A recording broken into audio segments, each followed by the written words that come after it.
Assalamualaikum warahmatullahi wabarakatuh. Salam sejahtera bagi kita semua. Perkenalkan, kami dari mahasiswa Sekolah Tinggi Ilmu Ekonomi Pancasila Banjarmasin, yang mana pada kesempatan yang indah pada hari ini, kami akan menjelaskan sebuah materi yang berjudul akuntansi biaya bahan baku.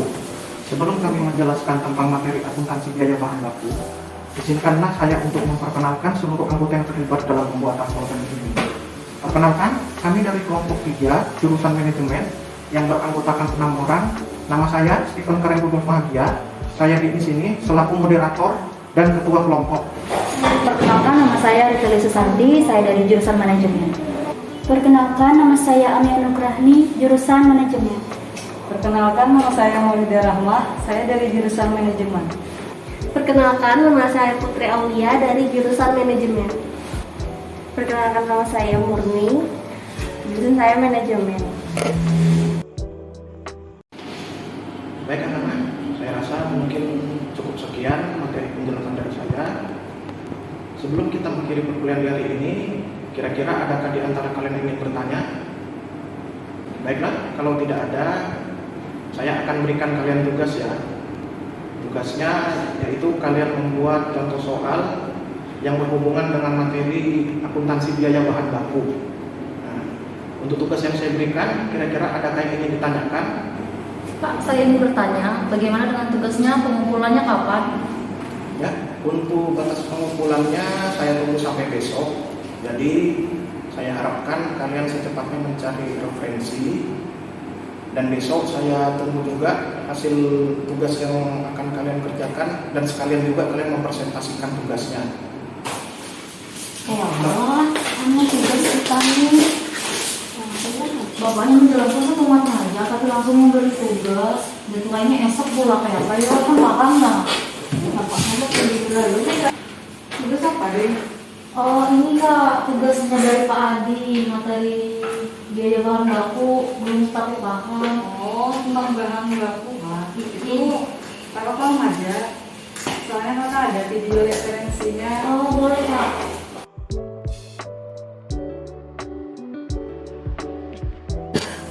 Jadi di sini saya akan menjelaskan definisi biaya bahan baku. Dalam perusahaan, bahan baku terdiri dari dua, yaitu bahan baku dan bahan baku penolong. Bahan baku sendiri mempunyai definisi bahan-bahan yang merupakan komponen utama yang membentuk keseluruhan dari produk jadi. Sedangkan bahan baku penolong adalah bahan yang digunakan dalam proses produksi yang nilainya kecil dan tidak dapat diidentifikasikan dalam produk jadi.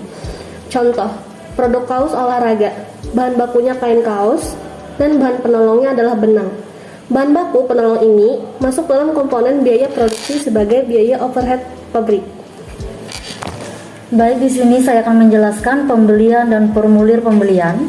Harga per oleh bahan baku dalam perusahaan tidak hanya harga beli bahan baku saja, namun juga termasuk biaya-biaya yang dikeluarkan oleh perusahaan untuk mendapatkan bahan baku tersebut. Ketika perusahaan membutuhkan bahan baku untuk produksinya, perusahaan melakukan pembelian. Maka pihak-pihak dalam perusahaan yang terlibat adalah bagian-bagian produksi, gudang, pembelian, penerimaan, dan akuntansi. Dalam perusahaan yang besar, untuk membeli bahan baku yang dibutuhkan perusahaan dilakukan oleh departemen tersendiri, yaitu departemen pembelian. Pembelian dilakukan tertulis dengan membuat formulir-formulir guna menerapkan tanggung jawab dan memberitahukan informasi mengenai pihak-pihak yang akan menggunakan informasi tentang bahan baku. Formulir-formulir yang dibuat dalam rangka pembelian bahan baku diantaranya adalah 1. Formulir pembelian. Dalam formulir pembelian terdiri dari formulir permintaan bahan baku dibuat dari bagian gudang, di mana bagian tersebut membuat formulir permintaan bahan baku yang diajukan pada bagian pembelian. Permintaan bahan baku dari bagian gudang dibuat jika bahan baku yang ada di gudang tersebut mencapai pada tahap minimal sehingga perlu dilakukan pemesanan kembali. Penentuan waktu pemesanan kembali menggunakan rumusnya sebagai berikut.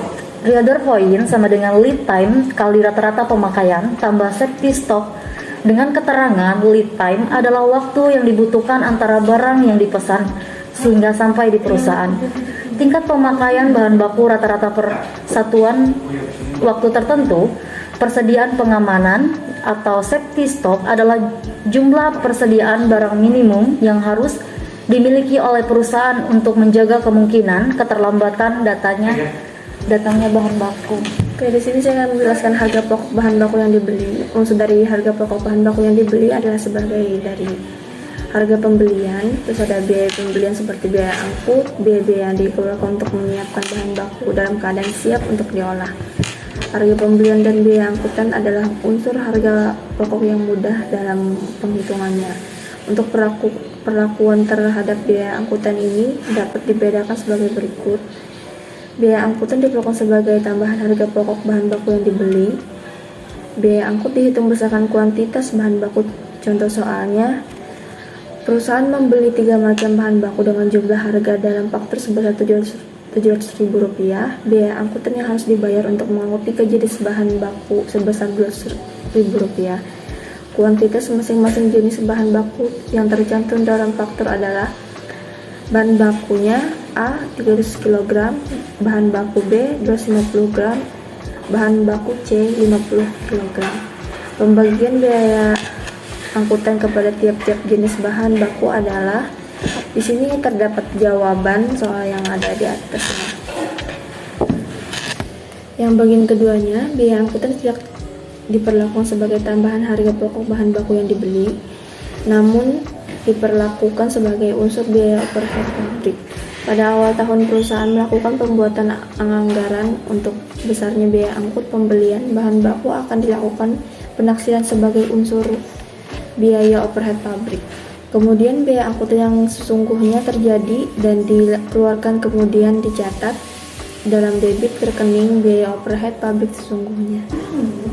Saya akan menjelaskan mengenai penentuan harga produksi bahan baku yang dipakai dalam produksi. Harga bahan baku dari waktu ke waktu ada kemungkinan tidak stabil.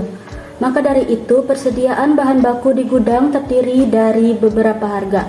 Untuk mengatasi masalah beberapa harga yang berbeda, walaupun jenis bahan bakunya sama, perlu dilakukan metode penentuan harga pokok bahan baku pada saat akan memproduksi barang. Metode tersebut adalah yang pertama, metode masuk pertama, keluar pertama. Metode ini menentukan biaya bahan baku dengan anggapan bahwa harga pokok persatuan bahan baku yang pertama masuk ke dalam gudang digunakan untuk menentukan harga bahan baku yang pertama kali dipakai. Yang kedua, metode masuk terakhir, keluar pertama. Metode ini menentukan biaya bahan baku dengan anggapan bahwa harga pokok persatuan bahan baku yang masuk terakhir di gudang digunakan untuk menentukan harga bahan baku yang pertama kali dipakai. Dan yang ketiga, metode rata-rata bergerak. Metode ini menghitung harga pokok rata-ratanya dengan cara membagi total harga pokok dengan jumlah satuannya. Setiap kali terjadi pembelian yang harga pokoknya persatuannya berbeda dengan harga pokok satuan barang yang ada di gudang, harus dilakukan perhitungan harga pokok rata-rata persatuan yang baru. Baik, di sini saya akan menjelaskan tentang metode pencatatan persediaan bahan baku. Ada 2 macam metode pencatatan biaya bahan baku yang dipakai dalam produksi, yaitu yang pertama, metode mutasi persediaan atau perpetual. Dalam metode mutasi persediaan, setiap ada mutasi atau perpindahan bahan baku harus dicatat dalam kartu persediaan. Jadi, sewaktu-waktu bisa diketahui beberapa total persediaan bahan baku. Perhitungan dengan melakukan pencatatan yang tertib dan teratur setiap ada perubahan persediaan. Persediaan bahan baku digunakan untuk mencatat persediaan awal dan mutasi bahan baku selama satu periode waktu. Apabila persediaan bahan baku bertambah, akun ini didebit dan jika berkurang akan dikredit. Yang pertama, pembelian bahan baku secara tunai. Jurnal untuk mencatat transaksi pembelian bahan baku secara tunai sebagai berikut. Persediaan bahan baku jumlahnya sekian dan untuk kasnya jumlahnya sekian. Yang B, pembelian bahan baku secara kredit. Jurnal untuk mencatat transaksi pembelian bahan baku secara kredit sebagai berikut, yaitu persediaan bahan baku sejumlah sekian dan utang dagangnya sejumlah sekian. Yang ketiga, pemakaian bahan baku. Jurnal untuk mencatat pemakaian bahan baku sebagai berikut, yaitu ada barang dalam proses atau biaya bahan baku sejumlah sekian dan persediaan bahan bakunya sejumlah sekian. Yang kedua, metode persediaan fisik. Dalam metode persediaan fisik, hanya tambahan persediaan bahan baku dari pembelian saja yang dicatat, sedangkan mutasi berkurangnya bahan baku karena pemakaian tidak dicatat dalam kartu persediaan. Perhitungan dengan cara melihat secara langsung wujud atau fisik barang yang dimiliki saat itu atau stock of none. Persediaan tidak dicatat setiap saat. Pencatatan akuntansi bahan baku. Yang pertama, pembelian bahan baku secara tunai. Jurnal untuk mencatat transaksi pembelian bahan baku secara tunai adalah sebagai berikut, yaitu untuk persediaan bahan bakunya sejumlah sekian dan untuk kasnya sejumlah sekian. Yang kedua, pembelian bahan baku secara kredit. Jurnal untuk mencatat transaksi pembelian bahan baku secara kredit sebagai berikut, yaitu persediaan bahan bakunya sejumlah sekian dan utang dagangnya sejumlah sekian.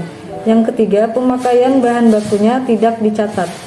Di sini saya akan menjelaskan masalah-masalah khusus yang berhubungan dengan bahan baku, yang mana masalah-masalah yang berkaitan dengan bahan baku dapat dikategorikan sebagai berikut. Yang pertama adalah masalah sisa bahan, yaitu ketika kita memproses bahan mentah menjadi barang jadi, pasti tidak semua bahan baku itu terpakai, sehingga pasti ada yang namanya bahan sisa ya. Namun apabila sisa bahan baku tidak mempunyai nilai atau tidak dapat dijual, hal ini dapat berakibat harga bahan baku yang dibebankan ke produk menjadi lebih tinggi.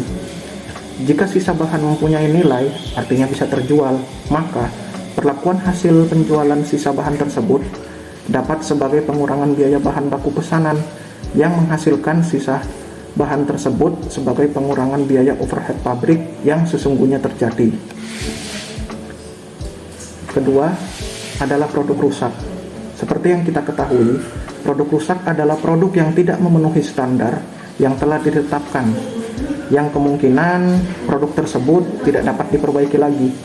Padahal produk tersebut sudah menggunakan unsur biaya produksi untuk memproduksinya. Unsur biaya produksi tersebut adalah bahan baku, biaya tenaga kerja, dan biaya overhead pabrik. Perlakuan produk rusak berdasarkan sifat dan sebab tersebut adalah sebagai berikut. Yang pertama adalah apabila produk rusak terjadi karena kesulitan dalam pengerjaannya sehingga produk yang dihasilkan ada beberapa yang rusak. Jika terjadi seperti hal tersebut, maka harga pokok produk rusak dibebankan sebagai tambahan harga pokok produk yang baik dalam pesanan yang bersangkutan. Jika produk tersebut rusak, maka masih dapat dijual. Maka hasil uang penjualan dapat mengurangi biaya produksi yang menghasilkan produk rusak tadi. Sehingga hasil penjualan diperlakukan sebagai pengurang biaya produksi yang menghasilkan produk rusak tersebut. Yang kedua, apabila produk rusak karena hal yang wajar terjadi, maka kerugian yang timbul karena adanya kerusakan akan dibebankan kepada produk secara keseluruhan ke dalam biaya overhead pabrik. Baik, yang selanjutnya ada produk cacat. Seperti yang kita ketahui, produk cacat adalah produk yang tidak memenuhi standar yang telah ditetapkan, sehingga memerlukan waktu untuk memperbaiki atau merevisi produk tersebut.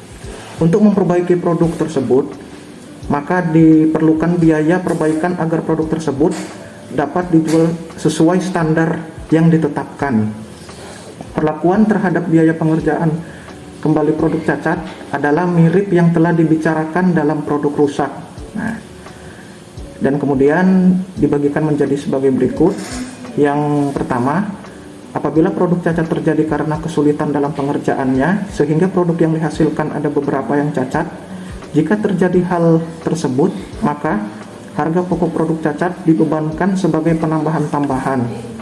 Harga pokok produk yang baik dalam pesanan bersangkutan, jika produk cacat tersebut masih dapat dijual, maka hasil uang penjualan dapat mengurangi biaya produksi yang menghasilkan produk cacat tadi, maka hasil penjualan diperlukan sebagai pengurang biaya produksi yang menghasilkan produk cacat tersebut.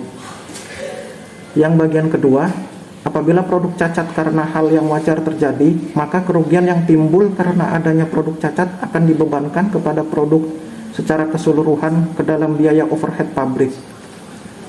Gimana video referensinya? Sangat membantu kali sih Kak, makasih ya. Demikian penyampaian materi yang kami sampaikan. Terima kasih telah menyaksikan konten ini. Apabila terdapat kekurangan dalam penyampaian materi ini, kami memohon maaf yang sebesar-besarnya, dan kami berharap kiranya materi yang kami sampaikan ini dapat bermanfaat bagi Anda yang menyaksikan. Sekian penjelasan dari kelompok kami ucapkan terima kasih.